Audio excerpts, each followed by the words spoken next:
Brass Castle, emergency bitter.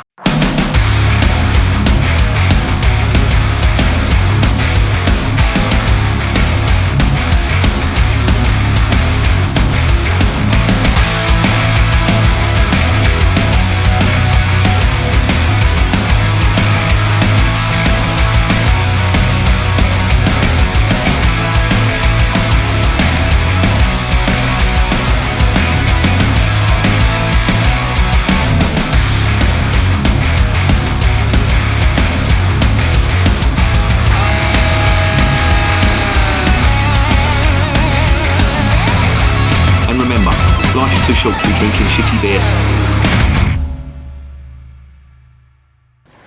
Welcome to another edition of Bands, Bikes and Booze Reviews. It is the bank holiday weekend of August 2021. I've just come back from a stag do, hence the t-shirt. It was a pretty wild weekend. We got up to things like this. 2 green straws, that was fucking... Just and drinks, I mean, fucks you up, man.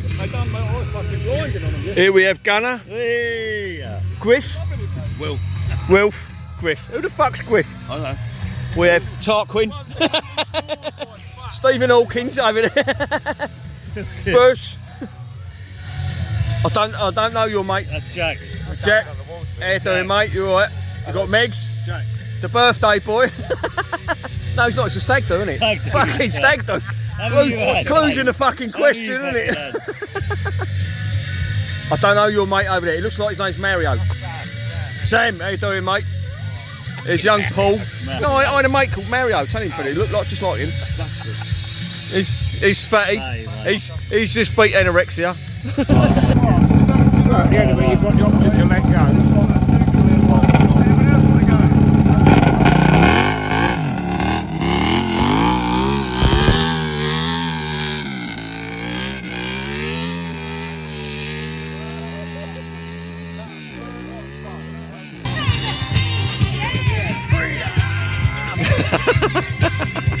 Can't.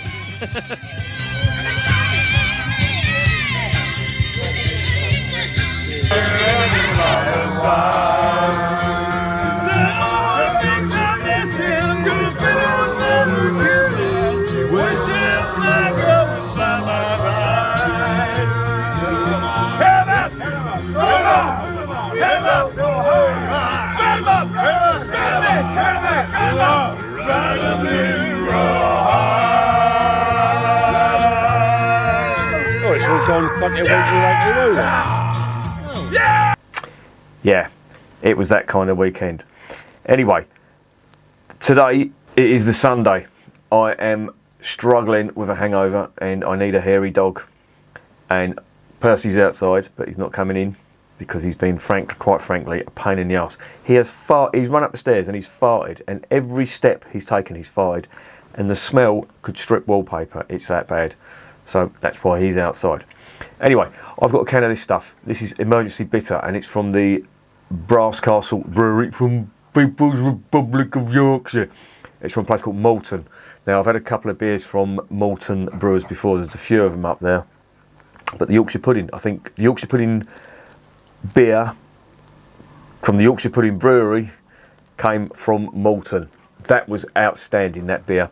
And I'm hoping this is going to be the same. And this was given to me by a mate, and I probably would have missed this if it wasn't for him. So Andrew, thank you very much for that. And what I find really interesting about this is what this is based on. It's based on a 1955, hence the, if you can see that there on the tin, the can, 1955. I'll tell you about that in a sec. You have a government benchmark sign, which you normally find on government property, especially Ministry of Defence property. And then you've got 2021, which is the date of this can. Now, it's an emergency bitter. Now, why would they call it emergency bitter? In fact, I think there's a punk band called Emergency Bitter. In fact, I'm almost certain there is. But there is a good history behind this. And I'll just read out what's on the side of the can, because they've condensed that here. If I try and explain it, I'm going to go all round the houses. But in 1955, a series of 14 nuclear test explosions was conducted at a site in Nevada under Operation Teapot, partly to see how well canned and bottled beer stood up to explosions. equivalent to 20 and 30 kilotons of TNT, as close as 1,000 feet from the detonation. Cans fared better, and the irradiating effects were minimal. Even under these extreme conditions, beer was assessed drinkable for emergency use. Yeah, when there is an emergency, break out the beer. Now, this beer is interesting because it comes from a craft brewer. They are brewing a bitter, which you don't normally find from a craft brewer. But Brass Castle are another one of these tales. Started in a garage, eventually worked their way up to a small brewery, and now they're based in Malton. Again, they're saying that they are running out of space, so they're looking for other premises. Whether that's going to happen or not, I don't know. I'm assuming this history was written on their website before the pandemic, so I don't know how that has affected them. But I always like trying bitters from Yorkshire, because up there they think they've got the monopoly on bitter and they make the best bitter. So let's see if they have.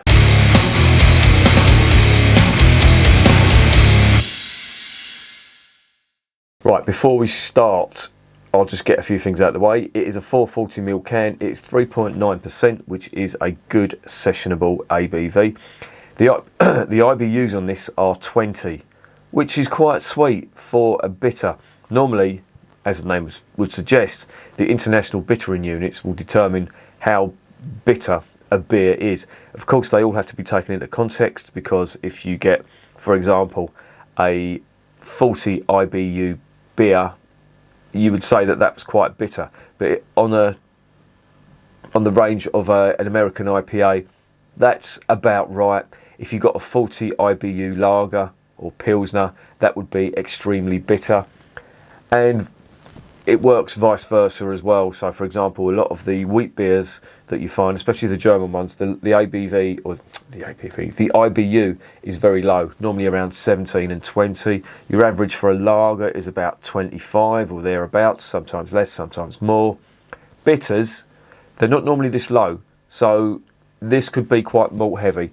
But it'll be interesting to see what it tastes like. Now, there's no brew sheet on this. I can only speculate as to what's gone into this, and yeah, I'm not very good at that, because when I tried the Yorkshire pudding beer, I thought they'd put some sort of Challenger hop in there, but it was a Northern Brewer hop. It's similar, but not the same, if you know what I mean. So let's stop gassing and let's get this open and see what's going on.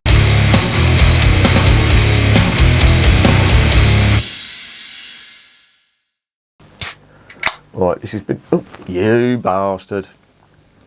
Now, that is lively. And that's been stood upright. And I don't know why that is fizzed up. But sometimes when you have lively yeast, that's what happens. Right, now there's beer everywhere. I shall be back presently to clear this lot up.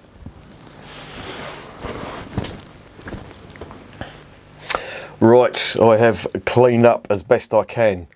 The only reason I thought, or the only reason I can think of that would have fizzed up like that is probably the yeast may be a bit overactive in there. I don't know whether this is can conditioned or not. It doesn't say anything about it, but it's reasonably clear. Nice head on that. And the aroma's quite big. I can get the aroma from here. It smells like a really nice bitter, actually. However, the head on it is like a fucking ice cream. Look at that. That is disgusting. Jeff Boycott would not be impressed. This is 440ml and that's a pint. Actually, I'm looking in there now. I think I can see some suspended yeast, or is it my eyes? My eyes ain't the greatest, but I did think I could see some. Interesting thing about their yeast. They developed their own yeast, and it is a vegetarian style yeast, if you can imagine that. I don't know how they've done that, but all their beers are gluten free, and they've done that to expand their customer base, if you like, which I think is a good idea. Not everybody can tolerate the enzyme in wheat that causes all sorts of problems. It's no laughing matter when you've got that, because believe me, I know a couple of people who have that gluten intolerance. They really do struggle, and especially with beer. But I'm really glad. That's one good thing that has come out of the craft beer market, is this trend to brew gluten-free beer, which from my experience, all the gluten-free beers I've tasted, it doesn't make any difference to the flavour whatsoever. I've tried the gluten-free Wadworth 6X and the gluten-free, what was the other one? There was another one. And I just had it in my head and it's gone out. I don't know whether that's a sign of old age or something like that, but there was 2 gluten-free beers or bitters that were produced, and there was original versions as well, and I couldn't tell the difference between the 2. They were both excellent, but Wadworth 6X was one of them. Anyway, let's stop gashing. That's everything in the can that is now in the glass, and look, there is definitely yeast in there. I am not going mad. Can you see that? I keep trying to turn it round, but yeah, there's floaters in there. I don't believe it, it's floating. Let me see. Yeah. So that could be why it's fizzed up, because the yeast is, or there's a lot of yeast in there, and they are quite big lumps of yeast in there. Anyway, let's get it down the hatch.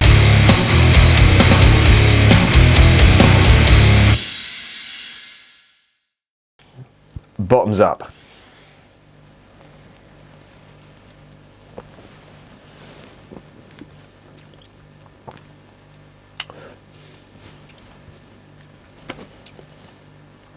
That's quite nice. The 2 big flavours from the first mouthful are big caramel, stroke chocolate, a little touch of chocolate malt in there as well. But there's big earth as well, and that's come from the hops. I don't know what hops they've used in here, but they've got a huge earthy character.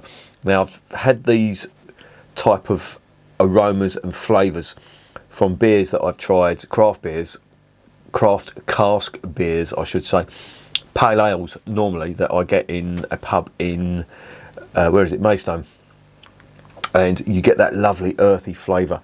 It's really suited to bitter, it complements it really nice, and it's on here, and it works really well. But the malt's big on this as well.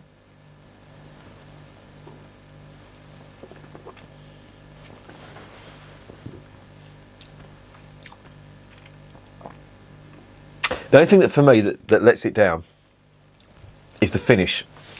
I would have liked a little bit more spiciness and a bit more bitterness on the finish for it to be a bitter, but a relatively minor gripe, because there is lovely malt in this. Now, this is based on a 1955 recipe, and I'm just looking on the side and it says made to specification BC 452 EB. So I imagine that's there. That's what they've classed this as. They're trying to sort of make it out to be like a government issued beer. It's a sort of the bland generic type packaging you would see on military equipment. If they really wanted to go the full hog, they should have put beer for the consumption of emergency ration or something like that. That's the type of language that the Ministry of Defence used to use. If you've ever seen any old British militaria, you'll see on, for example, clothing, that it would say cold weather, men's, the size, and some sort of restrictions on it. It's very formal. I should have put that on there, but I do like that styling. Anyway, let's get back to the beer. Let me try again.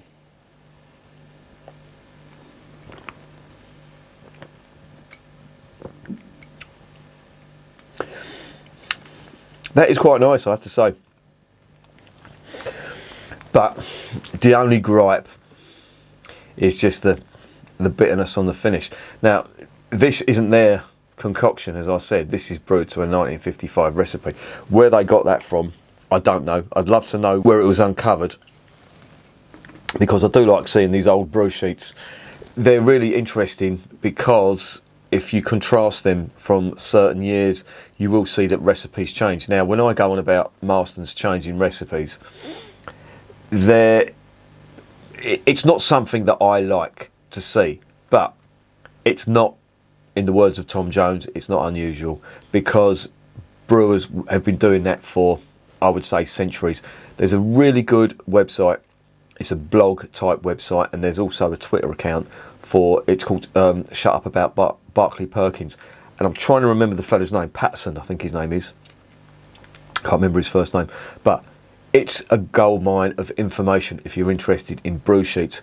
And he's got some really interesting brew sheets. Currently, he's doing all the old Heineken brew sheets from the period during the Second World War. But there's also some from the 1800s as well. But he's very thorough in his research and his investigation into stuff. But he lists a lot of these old brew sheets. In fact, I'd say he's fascinated with them. And it gives you the exact recipe. So, for example, it would state the amount of hops in weight that you should use, the amount of malt, what type of hops are listed there, any adjuncts are listed there, the weight of the boil, you know, how much you should put into the boil. And you can see he's got access to quite a few of them, but he contrasts them from, say, sort of 3 or 4 year periods and how much it changes. So this notion, and I do go by it a lot, because a lot of stuff now is computerized, and you don't have the manual weighing out so much as you used to back then. But beer recipes did change quite regularly. I don't know why they did that. Maybe it was lack of ingredients, maybe it was cost, maybe it was customer tastes, customer feedback, maybe they didn't like something, or they liked a lot of something, so they decided to accentuate that. But that's the point I'm trying to make is, if you can have a look at that website, I really recommend it. He's a very knowledgeable fellow. But if you look at his brew sheets, they're fascinating. But as I say, I'd love to know which bitter this was based on, because it isn't bad, I have to say. It's not a bad one.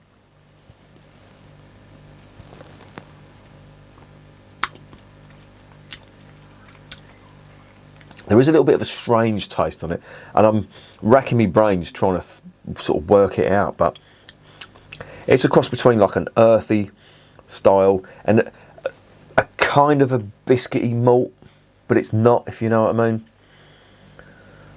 But it's okay. I mean, there's far more good going for this than there is bad.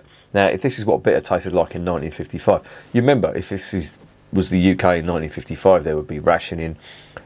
They'd just come out of World War II. It had ended 10 years before. There were still shortages. And of course, the quality of beer during World War II did suffer, to the point where it was pretty crap, to be honest. And, you know, the emphasis for growing stuff wasn't for the making of beer. It was for the production of food.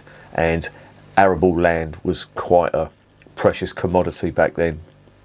And them shortages did last. You know, you had rationing after that as well, and that lasted up until 1955, and people were fed up to the back teeth of fashioning. But you didn't see any fat bastards back then, so maybe there is a case for it. Who knows? Anyway, I've got through half of this, and so far it hasn't really annoyed me. It's just a good solid bitter. There's a little bit of a funky taste on it. I'm really struggling to see what that is, but there's more good. There's like big, I would say, caramel malt, a little touch of chocolate, but it's more caramel. Big earthy notes on this. That's the thing that sort of dominates. And as I say, there's a little bit of a lacking on the finish, in my opinion. I would have preferred a bitter, spicy black pepper type finish that you would get from a decent hop, but that's not there, unfortunately. Oh well, not bad though, I have to say, not bad.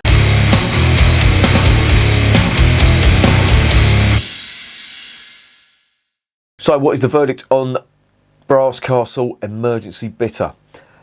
It's not too bad. The ABV is quite good, so it's a good session beer if you want to do that. I got this for nothing, so, you know, free beer always does taste better. And I'm just looking at the bottom. I don't know if you can see this or not, but it says, let me try and get that into focus. It says break glass, drink beer. There are your instructions. Usually it's the other way round. Drink beer, break glass. But it's not bad, I have to say. It doesn't really stand out as being amazing, but I love the packaging on this. I love the backstory on this. The bitter's reasonably solid. There's no real nasties in there. There's a bit of a funny, I wouldn't say funny, but a flavour that I can't put my finger on, and it's a flavour that I tend to find a lot with cask beer and modern craft beers. I'm not sure what it is, but it's not too disagreeable, but it's a little bit unusual for my palate. But I like it. It's a solid beer. I don't know about the fizzing up on it. There's big lumps of yeast in there. I don't know if you can see the bottom of that, but the bottom of this glass is just covered in yeast, and they are huge. So it could be can I do that without spilling it over myself? Can you see the bottom of that? Let me get that into focus. That's how much yeast is in there. So it could actually be the yeast that I'm getting on that flavour. It's nice though. I quite like it. I'm going to give it a 7 out of 10. I don't think it warrants more because there is better bitters out there, in my opinion. But it's okay. I like the backstory, as I said. You know, it's based on a 1955 recipe, so maybe I shouldn't be judging the brewery too hard on that, because if they followed the recipe to the letter, then maybe that's how it's supposed to taste. But I would love to know which beer this was based on. Maybe they can't do it for copyright reasons. Maybe they can't do it for legal reasons. But it's a shame. I would love to know what it is. But all in all, not a bad beer. I'd give it a go if I was you. If you like your bitters, you may like it. No real nasties in there, but there is better out there. I will say that. So there you go. 7 out of 10. Recommended. And remember, beer is working class champagne.